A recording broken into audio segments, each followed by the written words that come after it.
Hello.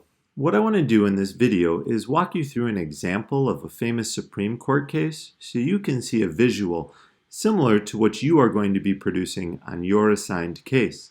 You can see also as we go all of the different requirements in the rubric that we went through in the other video are being met in this example. Let's take a look. First of all, this is our title slide worth 2 points. On this title slide, we not only see the name of the case, we see the date that it was argued, March 28th, 1984, when it was re-argued, October 2nd, 1984, and finally when it was decided, January 15th, 1985.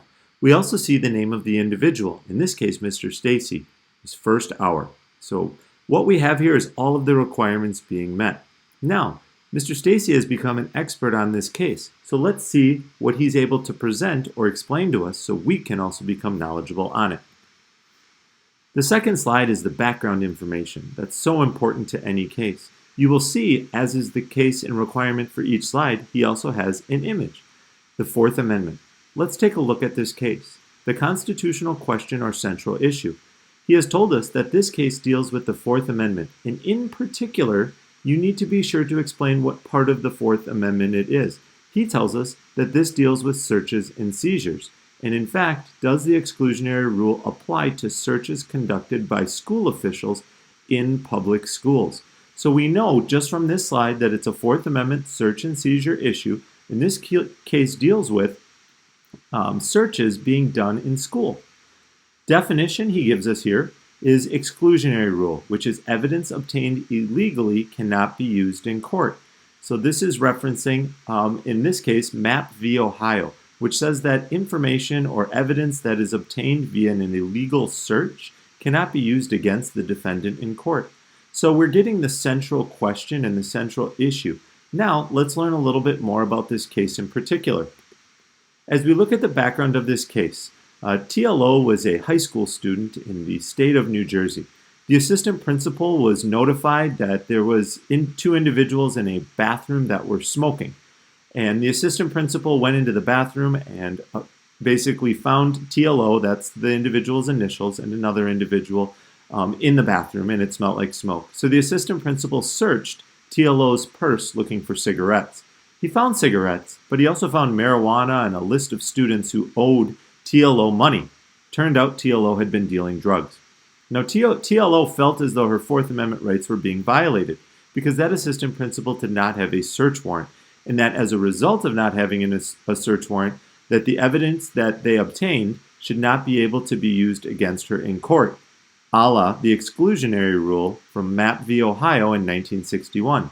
Remember, this case is from the 1980s. The court initially denies her motion, and she was found guilty. They used that evidence against her. She was sentenced to a year of probation. Now she appeals her case, initially to the New Jersey Appellate Court, where they uphold, and we know what that is from our previous unit, they uphold the district court's decision. She then appeals it to the New Jersey State Supreme Court, who overturns the decision and says that the Fourth Amendment applies to schools as well. Now what we notice when we look at this is that Mr. Stacy has done a great job of taking a lot of information and summarizing it down. He didn't tell us every detail. He just took that story that has so many background details and he really just narrowed down the essential information while still allowing the individual who's reading this slide to still get a full picture of what was actually happening. Now, let's go in and take a look at the court's decision. So the school district in this instance is challenging the use of the exclusionary rule in schools. The Supreme Court votes 6-3 in favor of, in this case, New Jersey, so against TLO. Schools, they rule, can conduct searches with reasonable suspicion, which is a lower threshold than what is required of a police officer. They require probable cause. So what this is saying is it's easier for you to be searched at school than out on the streets. We don't have to have the same level of proof, just a simple suspicion, where police need probable cause in a search warrant. The majority opinion was written by Justice White, and addresses the issue of school safety and discipline. So Mr. Stacy has told us that this was the main focus of their opinion, was safety, and school safety and control of the school. Now he gives us a couple different quotes here. Now, some things I want to point out that Mr. Stacy has done, and we want you to do as well. We not only have an image that is required below, but as we look at this quote, Mr. Stacy just hasn't taken a mammoth section of the majority opinion and cut and pasted it.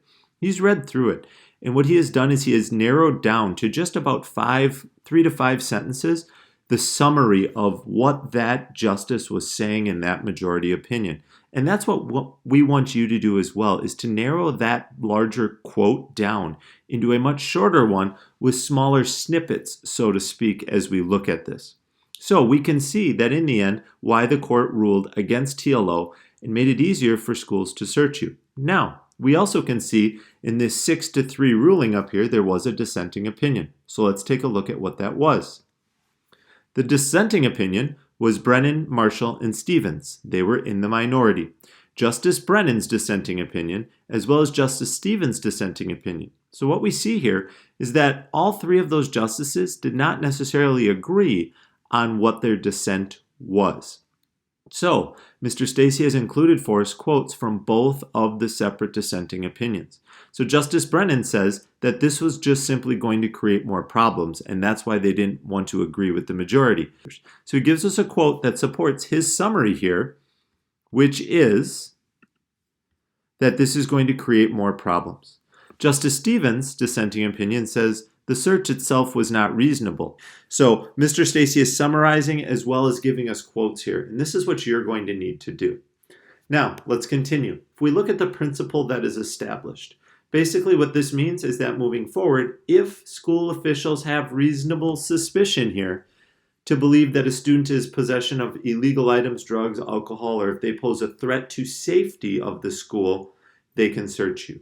However, school resource officers, SROs, like the Eagan police officer we have that works at Eagan, must have probable cause and cannot ask school officials to search on their behalf.